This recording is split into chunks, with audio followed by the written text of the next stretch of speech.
ঠিক তাই হয়েছে।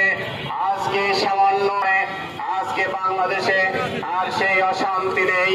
আমরা বিগত রমজান মাস কাটিয়েছি, যেই রমজান মাস আসলে বিদ্যুৎ বিভ্রান্ত, যে রমজান মাস আসলে আমরা চিরতরে ভারতীয় সেই তাদের সিন্ডিকেট ধ্বংস করে দিতে পারি। আমেরিকা নয়, বাংলাদেশ ইউরোপ নয়, বাংলাদেশ একটি মডেল রাষ্ট্রে পরিণত হবে গোটা বিশ্বের বুকে। সমৃদ্ধশালী করার জন্য আজকে বাংলাদেশে কোরআনের সমাজের বিকল্প আর কিছুই থাকতে পারে না।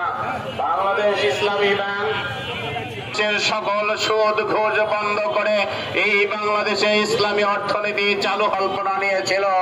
এই ব্যক্তিকে যদি এই বাংলাদেশে জীবিত রাখা, বাংলাদেশ ইসলামী ব্যাংক বাংলাদেশে প্রতিষ্ঠিত হবে, যার কারণে 1971 সালে তুলে তাকে নাটক মঞ্চস্থ করে মীর কাসেম আলী মিন্টুকে নির্মমভাবে শহীদ করা হয়েছে।